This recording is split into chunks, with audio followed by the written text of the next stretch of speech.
Friends, welcome to my new vlog. ಇವತ್ತಿನ ಮತ್ತೊಂದು ವಿಡಿಯೋಗೆ ನಿಮ್ಗೆಲ್ಲರಿಗೂ ಸ್ವಾಗತ. ವಾತಾವರಣ ತುಂಬಾನೇ ಚೆನ್ನಾಗಿದೆ ಅಲ್ವಾ ಸ್ನೇಹಿತರೆ? ಆದರೆ ಏನು ಮಾಡೋದು, ಈ ಒಂದು ವಾತಾವರಣದಿಂದ ಚಿಕ್ಕ ಮಕ್ಕಳಲ್ಲಿ ಹಲವಾರು ರೀತಿಯಾದಂತಹ ಜ್ವರಗಳು ಬರ್ತಾ ಇದೆ. ಹಾಗಾಗಿ ನಿಮ್ಮ ಮನೆಗಳಲ್ಲಿ ಏನಾದರೂ ಚಿಕ್ಕ ಮಕ್ಕಳಿದ್ರೆ ಸ್ವಲ್ಪ ಜಾಗೃತೆಯನ್ನು ವಹಿಸಿ. ಹಾಗೂ ಇವತ್ತಿನ ನನ್ನ ಈ ಒಂದು ಔಟ್ಫಿಟ್ ಇದಾಗಿರುತ್ತೆ. ಈ ಒಂದು ಡ್ರೆಸ್ಸನ್ನು ನಾನು ಇವತ್ತು ವೇರ್ ಮಾಡ್ತಾ ಇದ್ದೀನಿ. ಹಾಗೂ ಬೆಳಗ್ಗೆ ತುಂಬಾನೇ ಚಳಿ ಇತ್ತು. ಈ ಚಳಿಯಲ್ಲಿ ಸ್ನಾನ ಮಾಡೋದು ಅಂದ್ರೆ ಸ್ವಲ್ಪ ಕಷ್ಟನೇ ಆಗುತ್ತೆ. ಸ್ನಾನ ಮಾಡ್ಕೊಂಡು ಬಂದ್ಮೇಲೆ ಏನೋ ಒಂಥರ ಮೈಂಡ್ ಫ್ರೆಶ್ ಅನ್ನಿಸ್ತು. ನಂತರ ನಮ್ಮ ಕೆಲಸ ಆರಂಭ ಮಾಡಲೇಬೇಕಲ್ವಾ, ಯಾಕಂದ್ರೆ ಮಕ್ಕಳು ಸ್ಕೂಲ್ಗೆ ಹೋಗ್ತಾ ಇರೋದ್ರಿಂದ ಟಿಫನ್ ಅನ್ನ ಮಾಡೋ ಅವಸರ ಇರುತ್ತೆ. ಹಾಗಾಗಿ ನಾನು ಬೆಳಗ್ಗೆ ಇವತ್ತು ಟಿಫನ್ಗೆ ಚಪಾತಿ ಮತ್ತೆ ಪಾಲಕ್ ಪನ್ನೀರನ್ನ ಮಾಡೋಣ ಅನ್ನೋ ಒಂದು ಪ್ಲಾನ್ ಅಲ್ಲಿ ಮಾಡ್ಕೊಂಡೆ. ಆದ್ರೆ ಅದಕ್ಕೂ ಮುನ್ನ ವೆದರು ಸ್ವಲ್ಪ ಚಿಲ್ಲಾಗಿರೋದ್ರಿಂದ ನನ್ನ ಕಾಫಿಯನ್ನು ಕುಡಿದು ನಂತರ ಒಂದು ಕೆಲಸವನ್ನ ಆರಂಭ ಮಾಡೋಣ ಅಂತ ಹೇಳ್ಬಿಟ್ಟು ಕಾಫಿಯನ್ನ ಮಾಡ್ತಾ ಇದ್ದೀನಿ.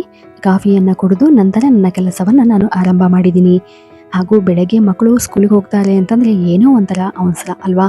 ಬೆಳಗ್ಗೆ ಟಿಫನ್ಗೆ ಈಸಿ ಆಗಲಿ ಅಂತ ಹೇಳ್ಬಿಟ್ಟು ರಾತ್ರಿನೇ ಪನ್ನೀರ್ ಮಾಡಿಬಿಟ್ಟು ಇಟ್ಟಿದ್ದೆ. ನಾನು ಪನ್ನೀರನ್ನು ಹೊರಗೆ ತರೋದಿಲ್ಲ, ಮನೆಯಲ್ಲೇ ಪನ್ನೀರನ್ನು ರೆಡಿ ಮಾಡ್ತೀನಿ.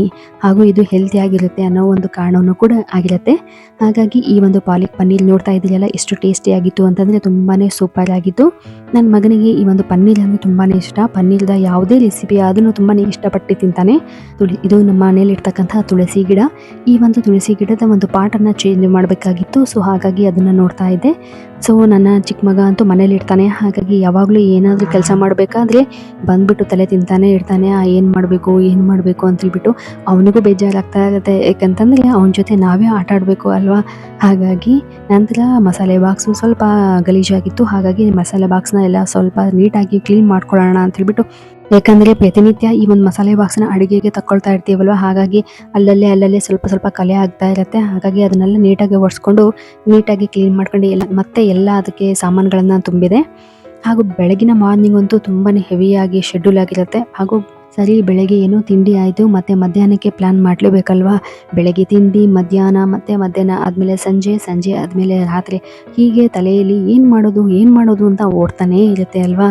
ಏನು ಮಾಡೋದು, ನಾವು ಮಹಿಳೆಯರೇ ಹೀಗೆ ಅಲ್ವಾ. ನಾವು ಯಾವಾಗಲೂ ಸುಮ್ಮನೆ ಇರೋದಿಲ್ಲ, ಏನಾದರೂ ಒಂದು ಯೋಚನೆ ಮಾಡ್ತಾನೆ ಇರ್ತೀವಿ. ಮತ್ತು ನಮ್ಮ ಕೈ ಕೂಡ ಏನಾದರೂ ಒಂದು ಕೆಲಸ ಮಾಡ್ತಾನೆ ಇರುತ್ತೆ ಅಲ್ವಾ. ಹಾಗಿದ್ರೆ ಮಾತ್ರ ನಮಗೆ ಸಮಾಧಾನ ಅನಿಸೋದು. ಇನ್ನು ಸಂಜೆ ನನ್ನ ಮಗನಿಗೆ ಹೋಮ್ವರ್ಕ್ ಮಾಡಿಸುವಾಗ ನನ್ನ ಚಿಕ್ಕ ಮಗನೂ ಕೂಡ ಬಂದಿದ್ದ. ಅವನು ಹಾಗೇನೆ ಅವ್ರ ಅಣ್ಣ ಏನು ಮಾಡ್ತಾನೋ ಅದನ್ನೇ ನೋಡಿಬಿಟ್ಟು ಅದೇ ಥರ ಮಾಡ್ತಾ ಇರ್ತಾನೆ. ಚಿಕ್ಕ ಮಕ್ಕಳೇ ಹೀಗೆ ಅಲ್ವಾ, ದೊಡ್ಡವರು ಯಾವ ಥರ ಏನು ಮಾಡ್ತಾರೋ ಅದನ್ನೇ ನೋಡಿಬಿಟ್ಟು ಚಿಕ್ಕ ಮಕ್ಕಳು ಅದನ್ನೇ ನೋಡಿಬಿಟ್ಟು ಮಾಡ್ತಾರೆ. ಏನೋ ತುಂಬ ಗೊತ್ತೇನೋ ಅನ್ನೋ ರೀತಿಯಲ್ಲಿ ಬರೀತಾ ಇದ್ದ.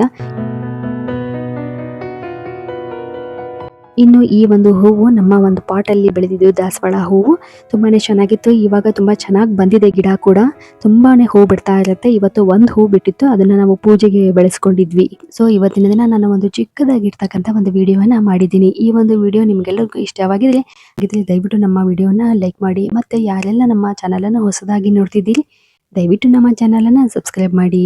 ಓಕೆ, ಬಾಯ್.